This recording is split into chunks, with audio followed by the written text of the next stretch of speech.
नमस्कार। आज हम कक्षा 10 पाठ्यपुस्तक संस्कृत स्पंदना द्वादश पाठ मरुसौंदर्यम का अध्ययन करेंगे।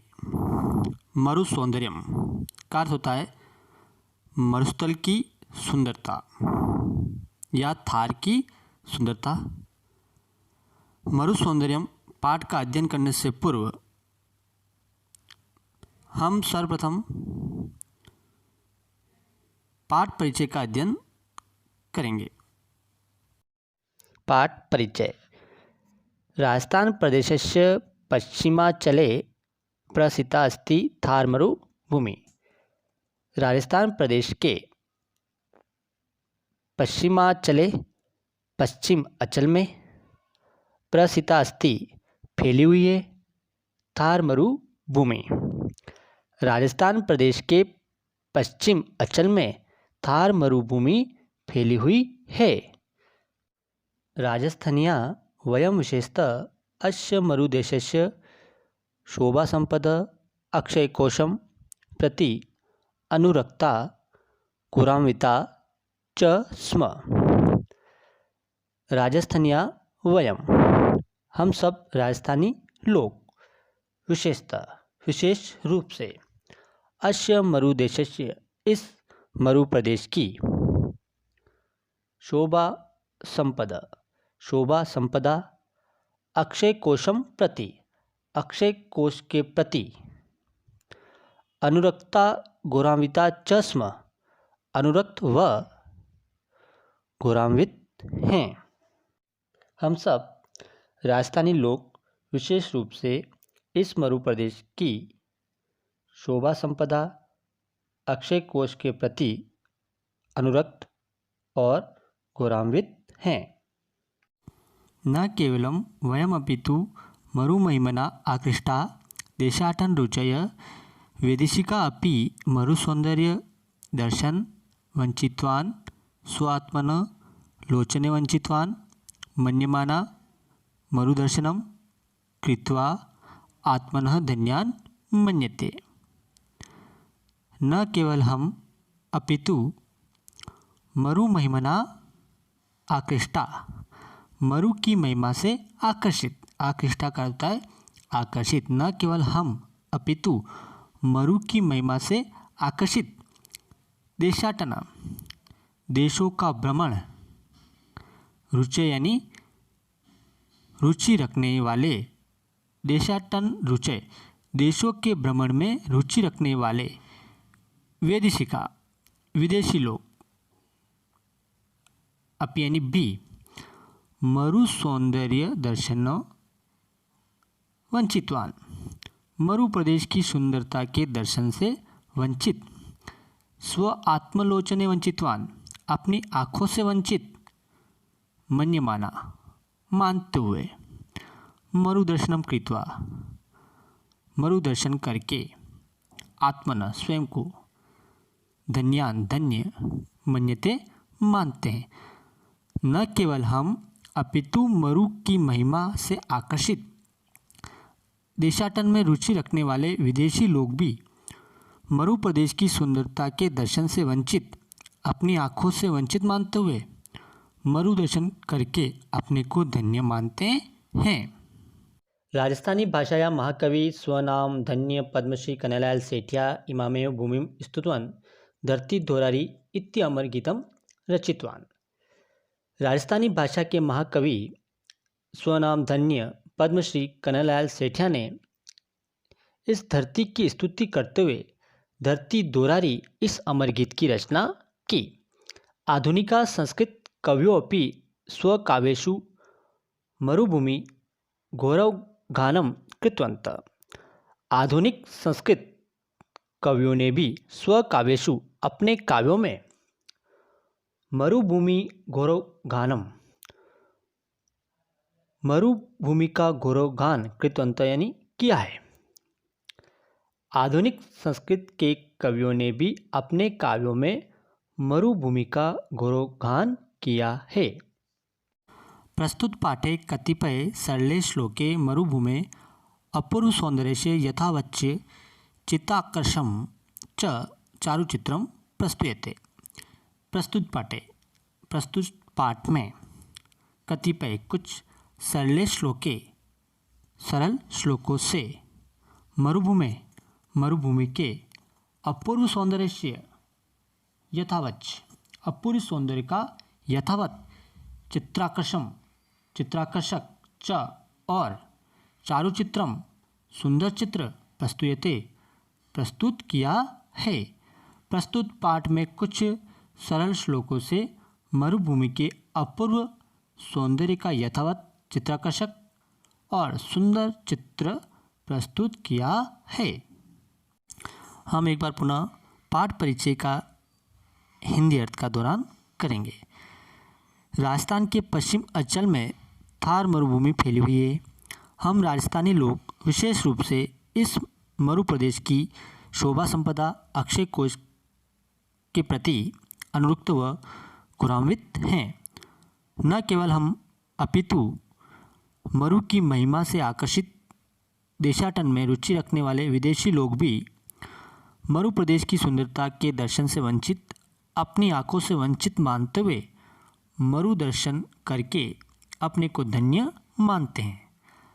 राजस्थानी भाषा के महाकवि स्वनाम धन्य पद्मश्री कन्हैयालाल सेठिया ने इस धरती की स्तुति करते हुए धरती दोरारी इस अमर गीत की रचना की। आधुनिक संस्कृत कवियों ने भी अपने काव्यों में मरुभूमि का गौरवगान किया है। प्रस्तुत पाठ में कुछ सरल श्लोकों से मरुभूमि के अपूर्व सौंदर्य का यथावत चित्ताकर्षक और सुंदर चित्र प्रस्तुत किया है। मरु सौंदर्यम अर्थात मरुस्थल की सुंदरता। अब हम शब्दों के अर्थों को समझते हुए श्लोक नंबर 1 का हिंदी अर्थ करेंगे। शरीर विज्ञान विचक्षणेन प्रशंसितोऽयं चरकेश्वरेण स्नेहाद्र भावेक रसे विशिष्ट शुष्कोऽपि नित्यं सरस स देश। शरीर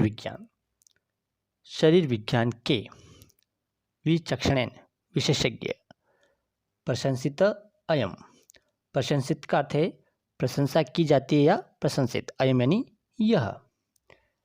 चरकेश्वरेण का अर्थ है आचार्य चरक के द्वारा। स्नेहाद्र भावेक रसे विशिष्ट, यहाँ इसके दो अर्थ हैं।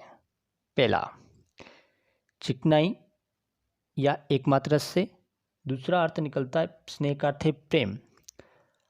आद्र भावे का अर्थ है दया भाव। एक रसे का अर्थ है एकमात्र। विशिष्ट का अर्थ है मधुरता से। शुष्को अपि सूखा होते हुए भी, नित्यम नित्य, सरस रस से युक्त। अब यहाँ सरस के भी दो अर्थ हैं, स्वादिष्ट या आनंदमय। सदेश वह देश। शरीर विज्ञान के विशेषज्ञ आचार्य चरक द्वारा प्रशंसित है कि यह देश सूखा होते हुए भी स्नेह भाव के कारण नित्य सरस है। अर्थात शरीर विज्ञान के विशेषज्ञ आचार्य चरक द्वारा प्रशंसा की जाती है कि यह मरु प्रदेश सूखा होते हुए भी प्रेम और दया भाव की एकमात्र मधुरता से नित्य रस से युक्त है। अर्थात यहाँ मनुष्य आपस में स्नेह से रहते हैं। अब हम श्लोक नंबर 2 का अध्ययन करेंगे। मरु सुवर्णो न हि येन दृष्ट किम तेन दृष्टम कुहचि सुदृश्यम स्फुटम मरो भ्रांति सुमेरु श्रृंगा शिलासु कृष्णासु न तेहि मृग्या। अब हम शब्दों के अर्थ को समझते हुए श्लोक का हिंदी अर्थ करेंगे। मरुस्थल। सुवर्णो सोने जैसा सुंदर रंग वाला, न यानी नहीं, ये यानी जिसने, दृष्टा देखा, सोने जैसे सुंदर रंग वाला मरुस्थल जिसने नहीं देखा। किम तेन दृष्टम कुहचित सुदृश्यम। किम यानी क्या, तेन यानी उसने, दृष्टम यानी देखा, कुहचित यानी कहीं पर, सुदृश्यम का अर्थ है अच्छा दृश्य। उसने कहीं पर अच्छा दृश्य क्या देखा। सोने जैसे सुंदर रंग वाला मरुस्थल जिसने नहीं देखा, उसने कहीं पर अच्छा दृश्य क्या देखा। स्फुटम का होता है स्पष्ट। मरो मरुस्थल, भांति शोभा देती है, सुमेरु श्रृंगा, सुमेरु पर्वत की चोटियाँ। सुमेरु पर्वत की चोटियों के समान मरुस्थल स्पष्ट शोभा देता है। किसके समान? सुमेरु पर्वत की चोटियों के समान मरुस्थल स्पष्ट शोभा देता है। शिलाशु कृष्णाशु न ते ही मृग्या। शिला, शु का अर्थ है शिला, कृष्णाशु यानी काली, ते यानी उन, मृग्या का अर्थ है ढूंढा जा सकता है। काली शिलाओं में उस शोभा को नहीं ढूंढा जा सकता है। सोने जैसा सुंदर रंग वाला मरुस्थल जिसने नहीं देखा, उसने कहीं पर अच्छा दृश्य क्या देखा। सुमेरु पर्वत की चोटियों के समान मरुस्थल स्पष्ट शोभा देता है। सुमेरु पर्वत की चोटियों के समान मरुस्थल स्पष्ट शोभा देता है और काली शिलाओं में भी उस शोभा को ढूंढा नहीं जा सकता है। अब हम श्लोक नंबर 3 का अध्ययन करेंगे। रम्ये क्वचित सेकत वप्रसानो सुकोमले भास्वती हेमवणे प्रातः प्रदोषे च सुखम स्थितानां केशां न चेतांसी विकासवंती। अब हम शब्दों के अर्थ को समझते हुए श्लोक का हिंदी अर्थ करेंगे। रम्य सुंदर, क्वचित कहीं पर, सेकत वप्रसानो, सेकत का अर्थ होता है बालू के, वप्र यानी टीले की, सानो यानी चोटी पर, बालू के टीले की चोटी पर, सुकोमले कोमल, बासवती का अर्थ है चमकती हुई, हेमवणे सुनहरे रंग की या सुनहरी रंग की, प्रातः प्रदोषे रात में, च यानी और, सुखम यानी सुखपूर्वक, स्थिता नाम बैठे हुए, केशाम किनके, चेतांसी मन को, विकासवंती विकसित करती है या प्रफुल्लित करती है। कहीं पर सुंदर कोमल चमकती हुई सुनहरी रंग की रेत के टीले की चोटी पर अर्थात बालू के टीले की चोटी पर रात्रि काल में आराम से सुखपूर्वक बैठे हुए किनके मन विकसित नहीं होते अर्थात सबके मन प्रफुल्लित हो जाते हैं। कहीं पर सुंदर कोमल चमकती हुई सुनहरी रंग की बालू के टीले की चोटी पर रात्रि काल में सुखपूर्वक बैठे हुए किनके मन विकसित नहीं होते, प्रफुल्लित नहीं होते अर्थात सभी के मन प्रफुल्लित व प्रसन्न हो जाते हैं। अब हम श्लोक नंबर 1, 2, 3 के कुछ कठिन शब्दों का पुनः दोहरान करेंगे। विचक्षणे विशेषज्ञ, शुष्को अपि सूखा होते हुए भी, सरस रसयुक्त, स्नेहाद्र भाव एक रसे विशिष्ट का होता है चिकनाई और दूसरा होता है प्रेम आदि भावों की एकमात्र मधुरता। सुअणु सोने जैसा सुंदर रंग वाला, दृष्ट देखा, येन जिसने, तेन का होता है उसने या उसके द्वारा, कुहचित यानी कहीं पर, मृग्या का अर्थ है खोजने या ढूंढने योग, स्फुटम स्पष्ट, बांति शोभा देते हैं, कृष्णाशु काली, क्वचित कहीं पर, रम्य सुंदर, सुकोमले कोमल, बासवती चमकते हुए, हेमवणे सुनहरे, प्रदोषे रात में, सानो का अर्थ है धोरों की चोटी पर, स्थिता नाम बैठे हुए का, चेतांसी मन, विकासवंती का होता है प्रफुल्लित। अब हम श्लोक नंबर 4 का अध्ययन करेंगे।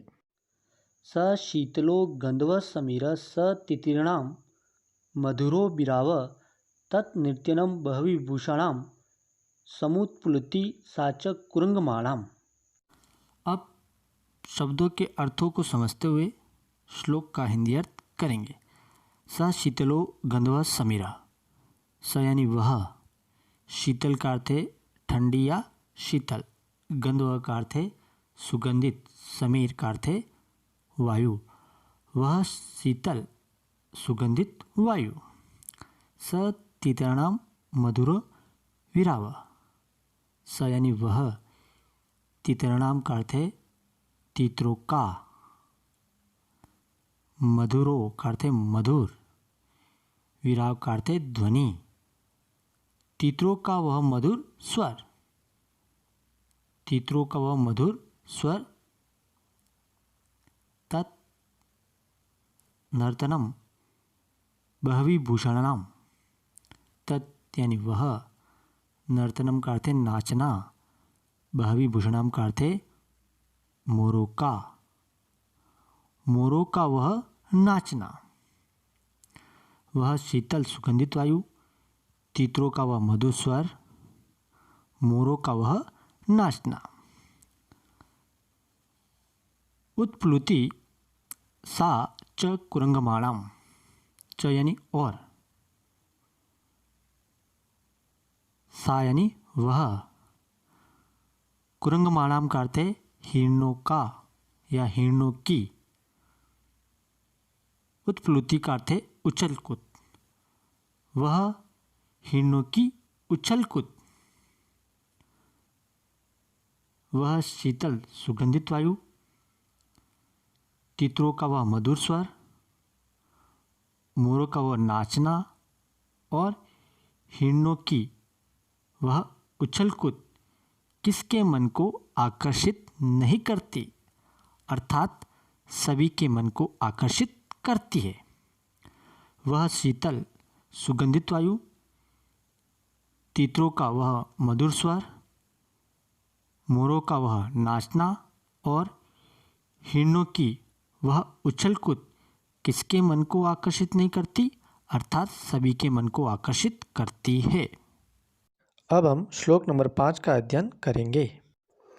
ते तुंदिला स्वादु रसा कलिंगा सा शारदी चंचल चंद्रिका च स्फूर्ति स्फुरंती स्फुर गावलिषु क्रमेल कानाम गतश्च तास्ता।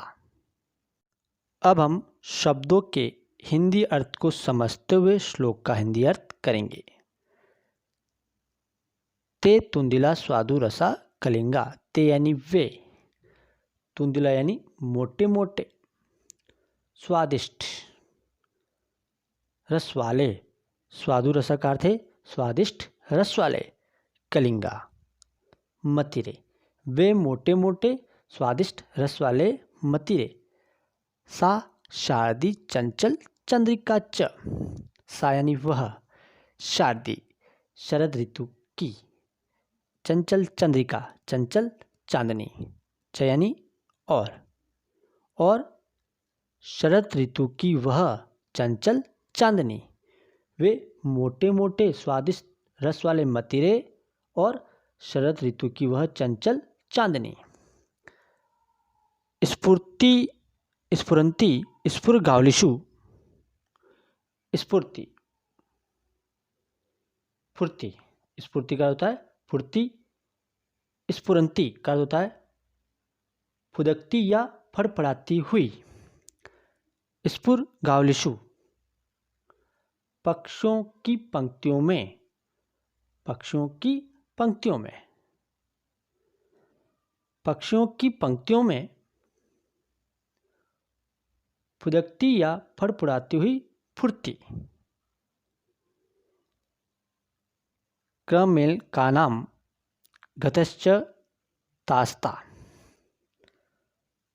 क्रमेल का नाम का अर्थ है ऊंट या ऊंटों का, गतय गति, वह ऊँटों की तेज गति। वह ऊँटों की तेज गति किनके मन को आकर्षित नहीं करती, अर्थात सभी के मन को आकर्षित करती है। वे मोटे मोटे स्वादिष्ट रस वाले मतीरे, शरद ऋतु की चंचल चांदनी, पक्षियों में वह फड़कती फुदकती फुर्ती और वह ऊँटों की तेज गति किसके मन को आकर्षित नहीं करती, अर्थात सभी के मन को आकर्षित करती है। अब हम श्लोक नंबर 6 का अध्ययन करेंगे। वर्षा गमे चारु मरुं विहाय क्वान्यत्र कस्यापि रमे चितं सरहसु वर्षा समय अपि अस्मिन् शरद प्रसन्नं सलिलं चकास्ति। अब हम शब्दों के अर्थ को समझते हुए श्लोक का हिंदी अर्थ करेंगे। वर्षा गमे, वर्षा होने पर, चारु मरुम, सुंदर मरुस्थल, विहाय, छोड़कर, क्व, कहाँ, कश्यपि, कहीं भी, रमेत, रमता है, चितम, मन।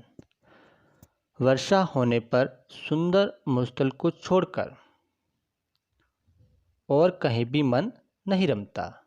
वर्षा होने पर सुंदर मरुस्थल को छोड़कर और कहीं भी मन नहीं रमता।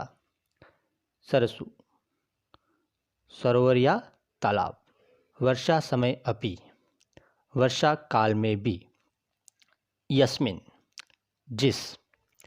शरद प्रसन्नम, शरद ऋतु के समान निर्मल। सलिलम, जल। चकास्ती, शोभा देता है।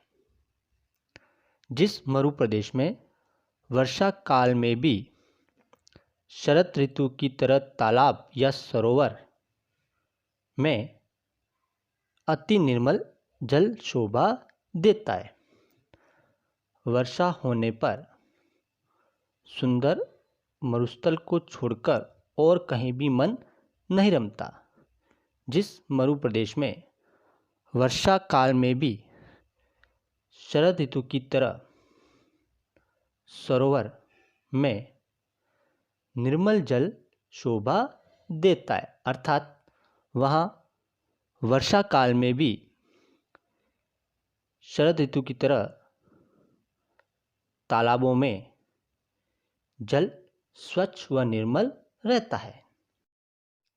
अब हम श्लोक नंबर 4, 5, 6 के कुछ कठिन शब्दों का पुनः दोहरान करेंगे। गंधोह, सुगंधित। समीर, वायु। तितिरणाम, तित्रों की। विराव, ध्वनि। बहविभूषणाम, मोरों का। कुरंगमाणाम, हिरणों की। उत्प्लुति, उछलकूद। तुंदिला, मोटे। स्वादुरसा, स्वादिष्ट रस वाले, रसीले। कलिंगा, मतिरे। शारदी, शरद ऋतु की। चंचल, चंद्रिका का अर्थ होता है चंचल चांदनी। स्फुर, गावलिशु, पक्षों की पंक्तियों में। स्फुरंती, फुदकती या फड़फड़ाती हुई। क्रमेलन का नाम, ऊँटों का। गतय, गति। वर्षागमे, वर्षा के समय। विहाय, छोड़कर। चीतम, मन। सरसु, तालाबों या सरोवरों में। शरद प्रसन्नम, शरद ऋतु के समान निर्मल। सलिलम, जल। चकास्ती, शोभा देती है। श्लोक नंबर 7। गांव प्रसन्ना, मनुज्जा प्रसन्ना, देवा प्रसन्ना, व्रतदान यज्ञे किम नाम तद्यन्न मरो समृद्धम विद्या समृद्धो भवता विधेय।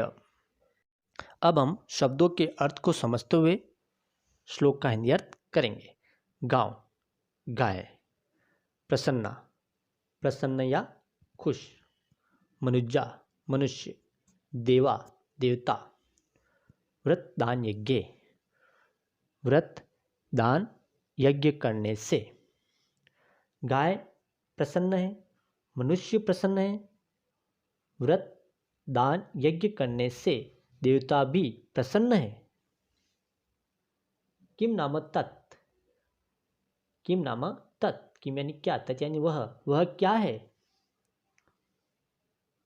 मरु, मरु प्रदेश में। समृद्ध, संपन्न। विद्या समृद्धो, विद्या या ज्ञान से समृद्ध। भवता आपको विधेय करना है। इस मरु प्रदेश में गायें खुश हैं, मनुष्य भी प्रसन्न हैं और व्रत दान यज्ञ करने से देवता भी प्रसन्न है। किम नाम तत्, वह क्या है जो मरु प्रदेश में संपन्न नहीं है, अर्थात यह सर्वसंपन्न है। यह मरु प्रदेश अब आपको विद्या में संपन्न करना है। यह मरु प्रदेश अब आपको क्या करना है, विद्या में संपन्न करना है। इस मरु प्रदेश में गायें खुश हैं, मनुष्य प्रसन्न है, व्रत दान यज्ञ करने से देवता भी प्रसन्न है। वह क्या है जो मरु प्रदेश संपन्न नहीं है, अर्थात यह सर्वसंपन्न है। इस मरु प्रदेश को अब आपको विद्या से संपन्न करना है। श्लोक नंबर 8। मानम मनीषिता मैत्री मरुदूषणम मरीचिका मृगा मूर्धनि मनुष्याणाम उष्णिशम प्रमुखम मरो। अब हम शब्दों के अर्थ को समझते हुए श्लोक का हिंदी अर्थ करेंगे। मानम का होता है सम्मान या आदर, मनीषिता विचारशीलता, मैत्री मित्रता, मरु दूषणम मरुस्थल की गर्मी, मरीचिका मृग तृष्णा, मृगा हिरण, मूर्धनि सिर, मनुष्याणाम मनुष्य के, उष्णिशम कहते पगड़ी या सापा, प्रमुख मरु मरुस्थल की विशेषता, मरुस्थल की प्रमुख विशेषता। सम्मान विचारशीलता, मित्रता, मरुस्थल की गर्मी, मृग तृष्णा, हिरण और मनुष्य के सिर की पगड़ी, यह सब मरु प्रदेश की प्रमुख विशेषता है। सम्मान विचारशीलता, मित्रता, मरुस्थल की गर्मी, मृग तृष्णा, हिरण और मनुष्य के सिर की पगड़ी, यह सब मरुस्थल की प्रमुख विशेषता है। अर्थात इस मरु प्रदेश में लोगों का सम्मान, उनकी विचारशीलता, आपसी मित्रता, मरुस्थल की गर्मी अर्थात गर्म पवन, मृग तृष्णा, हिरण और मनुष्य के सिर की पगड़ी, ये सब विशेषतः शोभा देते हैं। अर्थात ये सब यहाँ की प्रमुख विशेषता है। अब हम श्लोक नंबर 7 और 8 के कुछ कठिन शब्दों का पुनः दोहरान करेंगे।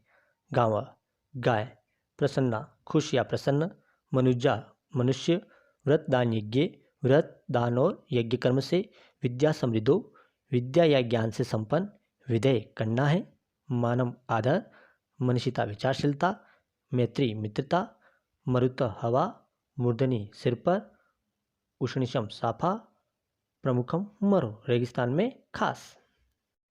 लघुरात्मक प्रश्न। प्रश्न नंबर 1, चरकाचार्य मरुभूमि का विशेषता प्रकटिता। प्रश्न नंबर 2, वर्षागमे मरो शोभा कीदृशी भवति। प्रश्न नंबर 3, मरुदेशे सेकद्वप्रा कीदृशा सन्ति। प्रश्न नंबर 4, चरक का आसीत्। प्रश्न नंबर 5, कृष्णासु शिलासु का न मृग्या। प्रश्न नंबर 6, कन्हैयालाल सेठिया कस्य भाषाया कवि आसीत्। प्रश्न नंबर 7, मरु प्रदेशे केषां गतय मनोहरा सन्ति। छात्र पाठ का अध्ययन करके प्रश्नों के उत्तर अच्छे से देवें।